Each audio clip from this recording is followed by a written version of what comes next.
On the night of November 5, the Ukrainian Defense Forces struck important Russian targets.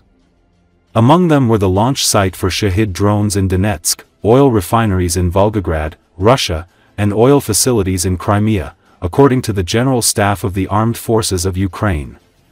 According to Ukraine's General Staff, the night operation targeted the Shahed storage and launch base located on the territory of Donetsk Airport. Explosions and a powerful secondary detonation were recorded at the site. The task was carried out by units of the Missile Forces and Artillery, the Unmanned Systems Forces, and the Special Operations Forces of the Armed Forces of Ukraine. Ukrainian Defense Forces also struck the Volgograd oil refinery in Russia. According to the data provided, the refinery's annual processing capacity is 15.7 million tons, which is about 5.6% of the total processing capacity in Russia. Explosions and a fire were recorded at the target site. In addition, Ukrainian units struck 3 fuel and lubricant storage facilities in the temporarily occupied Crimea. In particular, at the oil depot in the village of Gvardiskoy, hits on a tank and cisterns on the loading rack were confirmed. At 2 bases in Simferopol, damage to tank farms and fires in fuel tanks were recorded. Ukraine's General Staff emphasizes that the Ukrainian Defense Forces are consistently implementing a set of measures to destroy critical elements of Russia's state military-industrial infrastructure, both on its territory and in the temporarily occupied territories. The goal is to deprive Russia of its offensive capabilities and the ability to continue its aggression. Powerful explosions were heard in the temporarily occupied city of Donetsk on the evening of November 5. Local channels reported a missile strike. It is known that the target could have been a Russian ammunition depot. It is reported that the explosions occurred in the evening in one of the districts of the occupied city. Preliminarily, the Kyiv district was under attack. The first explosion was accompanied by a strong shockwave and the sounds of numerous secondary detonations, which may indicate that a Russian ammunition depot was hit. After the explosions, large plumes of smoke rose over the affected area, and a strong fire broke out. In the published videos, faint explosions can be heard. These are ammunition detonating that was not destroyed at the moment of impact. Additionally, on November 4, the Ukrainian Defense Forces hit 2 important Russian facilities during the night, an oil refinery in the Nizhny Novgorod region and a chemical plant in Bashkortostan. In addition, 2 substations in 2 Russian regions and an ammunition depot in temporarily occupied Dovzhansk in the Luhansk region were destroyed.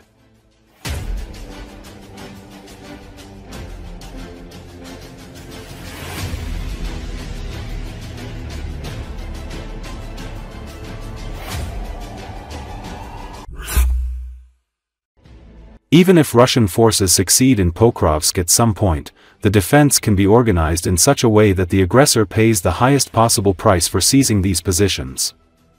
Ihor Lutsenko, a Ukrainian Armed Forces serviceman and co-founder of the Aerial Reconnaissance Support Center, spoke about this on Espresso TV.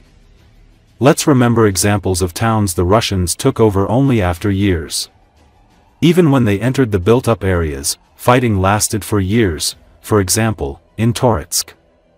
The fact that even a battalion has entered some residential districts of a hypothetical Pokrovsk now does not mean Pokrovsk is already Russian, Lutsenko emphasized.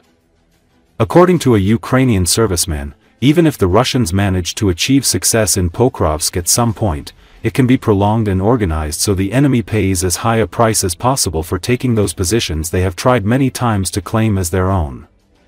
This trap benefits us when the Russians declare the city ours and rush to make it so. Instead, we must apply a loss ratio concept, 1 to 10, 1 to 20, losses of that scale will give us a chance to win this war in the long run. If we think otherwise, there is a high risk of reciprocal actions and other active moves by the Russians, Lutsenko added. Major Volodymyr Nazarenko, deputy commander of the 4th Battalion Freedom Force, stated that in Pokrovsk, the Russian army continues to exert pressure with small groups, utilizing armored and lightly armored vehicles. Most attacks are neutralized, but logistics and movement remain the biggest problem for the Ukrainian Defense Forces. Currently, the situation is very difficult, and it didn't start yesterday, the day before yesterday, or even a month ago. The enemy's tactics are the same: maximum use of all available resources. In most cases, it's not their successes that are growing, but their losses. Unfortunately, the enemy is ready for these losses, not only in manpower but also in equipment, ammunition, and cannons, Nazarenko noted. According to the deputy commander, in Pokrovsk, the Russian army continues to press with small groups, sometimes using armored and lightly armored vehicles. This equipment is covered with shields and grills. These rectangular boxes slowly crawl, trying to advance. In most cases, these enemy forces are detected, neutralized, and destroyed. Groups that still manage to penetrate through artillery fire and UAVs are dealt with in small arms skirmishes, in direct contact. The biggest problem is logistics and movement. The so-called kill zone is constantly expanding. Due to the chosen tempo, Russia suffers huge losses, as in most cases, their groups don't even reach their accumulation points, Nazarenko emphasized.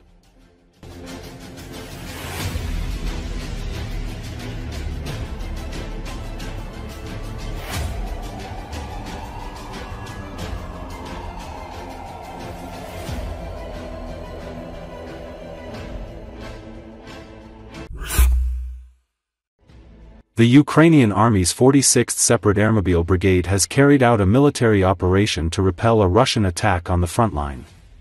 Video footage released in social media shows 2 Russian tanks and 2 armored fighting vehicles, taking advantage of the fog, trying to cross a river via a crossing in the area of responsibility of the 46th Separate Airmobile Brigade.